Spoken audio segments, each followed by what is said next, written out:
What she loved about ordering stuff online was that it was all brought straight to the comfort and convenience of her home. During one of her mum's many spa afternoons, Glinny felt amazing relief in her new jeans.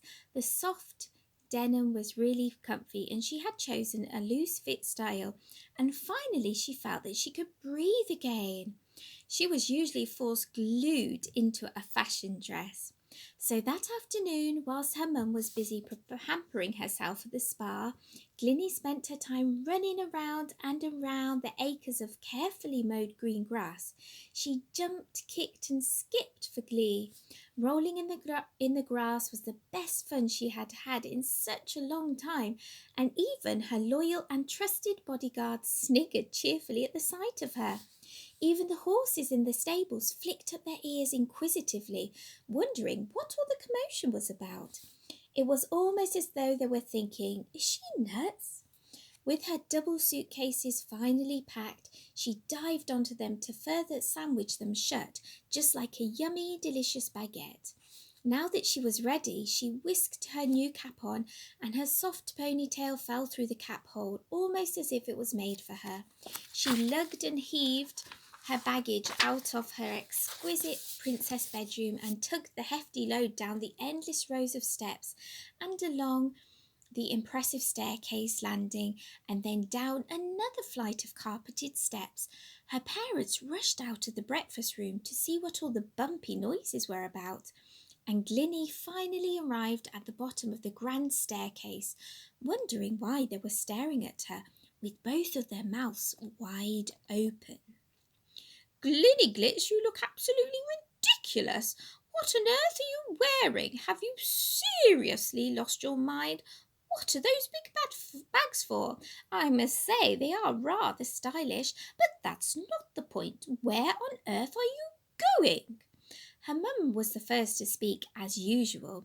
She pretended to sound as curious as her queer voice would let her, but she knew full well. Mum, I just spent the whole morning trying to tell you. I have a flight to Hawaii. My jet is due to leave soon. No time for chats now. Take care, Mum and Dad. Sorry for anything I've done to upset you both. I've got my smartphone fully charged so you can both contact me any time. I shall be back in 2 months, God willing. Glinny beamed, barely unable to repress her excitement. Without a second look back at that stately mansion she somehow now detested, and she strode ahead into the unknown. After what seemed like ages, the smart jet touched down in a new and, for Glinny, undiscovered land. The scenic view in front of her eyes felt surreal. It was breathtaking. The island was glistening everywhere. She couldn't believe that she had arrived, and a feeling of slight nervousness set in. She now fully realized how very alone she was. She had grown up in such a protective environment, with security guards taking care of her every move. Now she had to fend for herself. But she remembered that one was guarding her. She was beginning to develop a soft, subtle, yet very strong belief in that. Was she really in Hawaii? She thought to herself, edging off the plane uneasily, and soon enough as the fresh air blew over her, her fears wore away as quickly as they came. Had she arrived on heaven on earth? There was unimaginable beauty everywhere. High-rise mountains rose tall and majestic in the distance. Soaring exotic trees waved their impressive leaves gently in the breeze. Everything was captivatingly colourful, a fusion of tropical brilliance right before her eyes. A quaint speedboat carried her smoothly across the waves, although there were a few chopping drops along the way.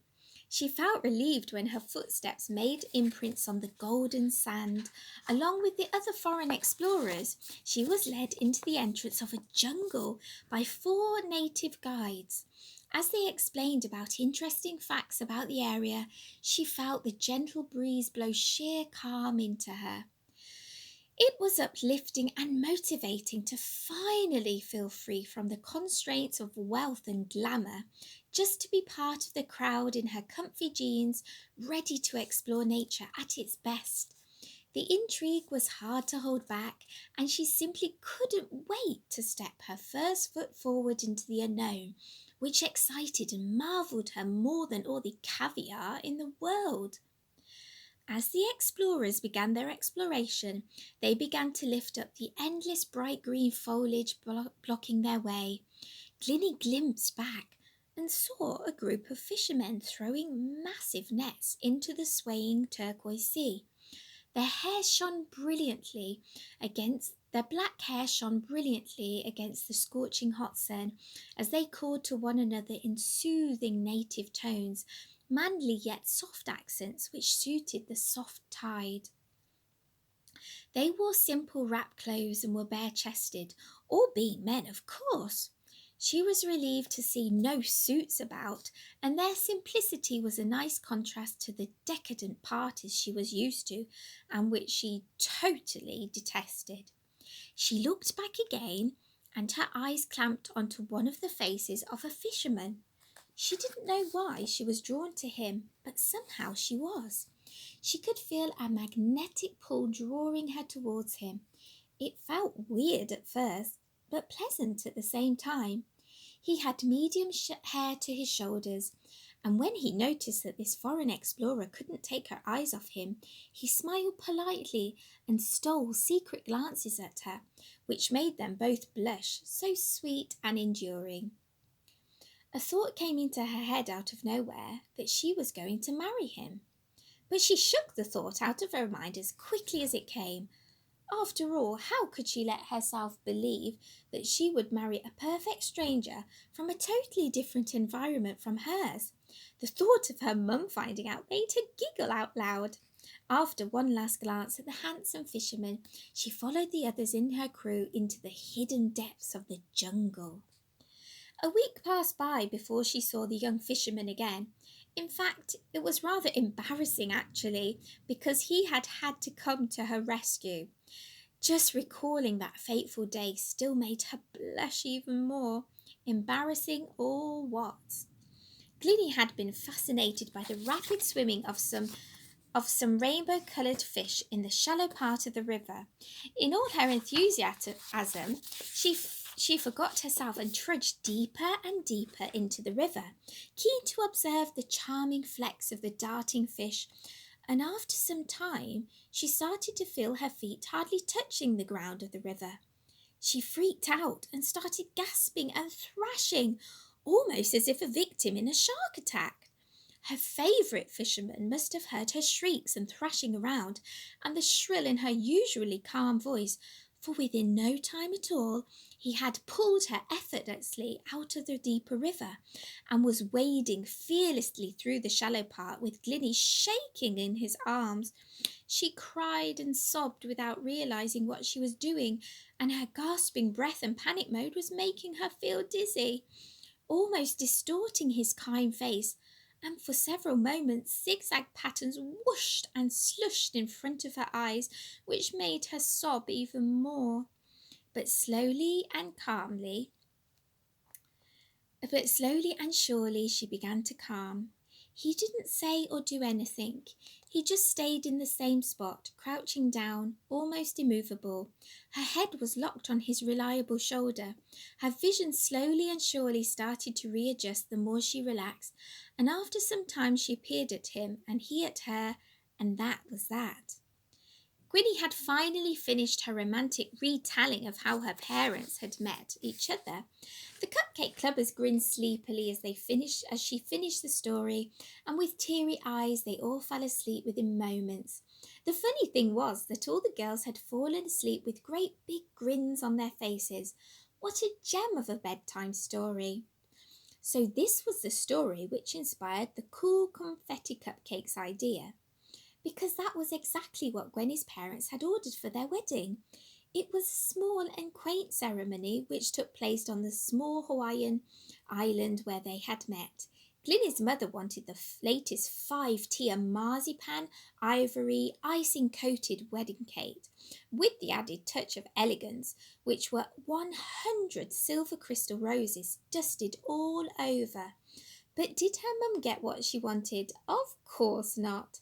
Gwenny's mother, Glinny, had to explain to Gwenny's mother, Glinny had to be explained to at least 10 times that it wasn't her wedding. Therefore, it was up to Glinny and her hubby to decide on their wedding cake. Although her obstinate mum had a difficult time accepting this, everything had to be about her. Glinny's dream wedding cake actually turned out to be arrays of simple white crystal-edged cupcakes with colourful rice paper confetti popping out of them at each bite, which was a really funny and comical notion at a wedding, although Glinny's mum loathed the hilarious idea, of course. What a ridiculous idea, confetti popping cupcakes at a wedding. Do you really want to look like such cheapskates? It is absolutely disgraceful. Her mum made her displeasure really obvious and moaned and groaned about the simple wedding for the entire day. Glinny and her hubby still managed to have a wonderful wedding, despite the complaints, and they had never laughed so much in their lives.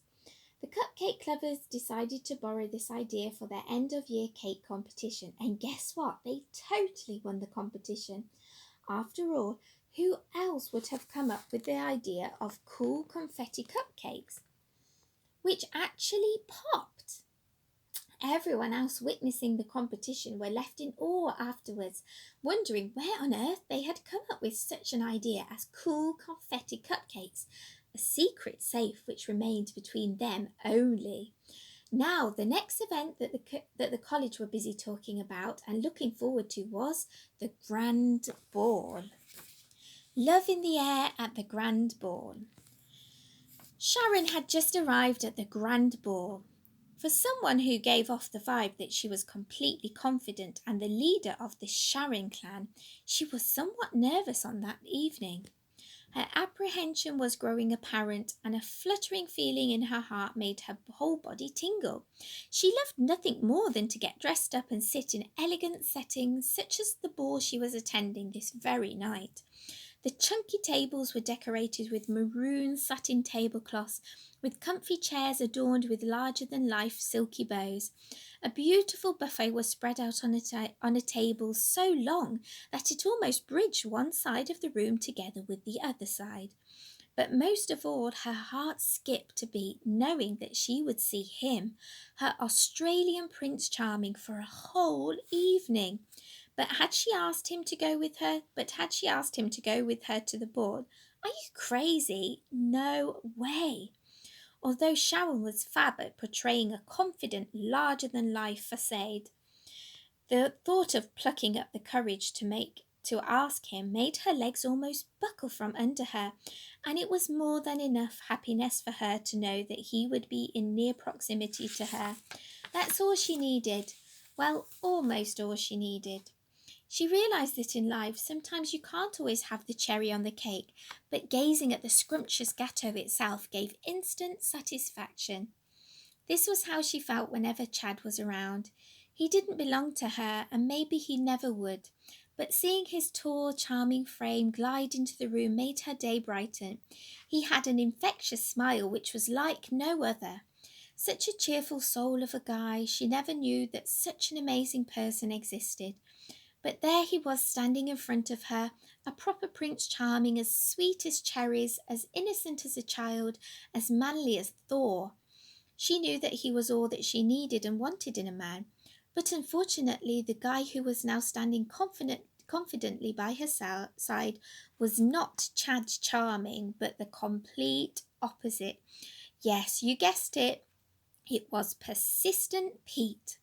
She had reluctantly accepted his offer to escort her to the ball. Well, it was either the choice of going with Pete or being followed around all night by her clan, and tonight she wanted a night off from them. But he wasn't exactly her idea of what manly was supposed to look like. Even on this particular evening, he was dressed in a tuxedo jacket, but he still couldn't shake off his beloved denim shorts. Sharon cringed at the thought of anyone thinking that Pete was her dream guy. Did she really want to be Pete's date? Of course not. But everyone expected it, and it seemed like the proper thing to do. You know that feeling when inside you are forcing yourself to do something that you're not entirely happy about, just because it is expected of you? Well, that's exactly how Sharon felt. Although her heart started to ache as she entered the ballroom on the arm of Mr. Muscles, when her heart actually longed for Mr. Ozzy instead. But as with life, you can't always get what you want. Well, not straight away, anyway. She eyed up her dream man secretly from the corner of the room. He grinned at her for a second, being polite, she supposed, being his usual courteous, charming self. But that made this unrequited love feel so much worse. But she didn't know that it was unrequited. She just assumed it was. She never let herself believe that he might also have feelings for her. She knew nothing about his heart, what he wanted in a woman, who he wanted, and if it could ever be her. She didn't dare to dream that much because she knew that it would hurt her if it turned out that he never knew she even existed. He was all spruced up and of course dazzling onlookers with his irresistible smile. Other girls were attracted to him also. Sharon knew that. I mean, who wouldn't be? He was everything a girl could ever want in a guy. He was humble and friendly, generous and affectionate. If Sharon really knew the truth about him, it would make her blush from head to toe, which was that he never dared to dream that a girl as confident as Sharon would ever want him. Although being aware of his masculine instincts, he somehow felt her staring at him longer than others. He noticed her glide past him and linger for a few seconds whenever they crossed paths, and he felt some sort of attraction towards her. The physical chemistry sparked interest on his part. She didn't know this, though. He made sure that he made sure that she didn't know this and hid his feelings and thoughts, well hidden from display, especially around the gossiping college goers. Pete was obviously oblivious to his date's long-term crush. She hid it well in front of him. He was too busy trying to balance a tall fluted glass on his chiselled shoulder to notice what Sharon was doing. He was one of those guys that actually loved to watch himself in the mirror. He liked what he saw, and he saw what he liked. Obsessed with weightlifting had only enhanced the good opinion that he had of himself. And he had asked Sharon to be his date on that night because they paired up well and looked good together. He was also very attracted to Sharon and liked the way that they were thought of as prince and princess of the college. Was he serious? No way. Ugh. The ballroom had dim lighting, and although not highly visible, Sharon could detect that nearly all the tables were full, all except a few empty yet elegant chairs in the back. Pete led the way, and Sharon followed him half-heartedly. He led her to a table at the back of the huge room, which had a few empty chairs. Sharon plonked herself down next to Pete. He was the most annoying guy she had ever met. Every few seconds he blew over the graceful silver-plated dessert spoon on his table and eyed his small reflection in it. What was he even looking at anyway? How could he ever compare in looks to Chad? There was no way. Just because he had the biceps and triceps, he was unusually short for a guy, whereas Chad was muscular but tall in a charming way. Not that she judged people by height, of course. He gave Sharon the sense of being protected, and he gave Sharon the sense of being protected. He was really strong, although not a bodybuilder like Pete. Chad also worked out. Sharon yawned wearily. She was fast getting bored stuck next to Pete for the next few hours. It was going to be a nightmare. A tall, slender figure strode in front of Sharon, obscuring her view from the main stage. Sharon looked up to see who had just blocked her view. It was one of the top Cupcake Club competition judges. This woman was always on TV judging some sort of great international bake-off. She always wore the brightest shade of red lipstick that Sharon had ever seen and had her fans fluttering around her all the time like butterflies floating and flitting around a garden drawn in by an efflorescent flower. This woman began to take more notice of Sharon. Although highly popular, she was a kind-hearted woman and began to see elements of herself in Sharon. After all, who could fail to notice Sharon on that disastrous great cake competition? With a whimsical eye for detail, she had noticed how Sharon pushed herself to always be centre stage. She also realised that Sharon had the hots for Chad. Something inside her made her feel compelled to help out the odd couple, and she was game for being matchmaker.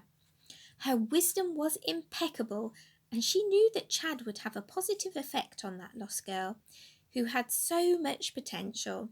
This kind-hearted woman was also from an entrepreneur family like Sharon, so she could relate to her and felt the obvious loneliness that Sharon was feeling. She strolled over confidently to where Sharon and Pete sat. As she came into full view, Sharon couldn't believe that it was really her. But surely as she came closer and closer, there was no doubt that she was Miss Evelyn Fox. Sharon was lost for words. Why was someone as well known as Miss Evelyn Fox coming up to her for a chat? You must be Sharon. She shook Sharon's hand with a strong grip. Sharon was silent for once. She didn't know what to say and was wondering why she had come specially to speak to her.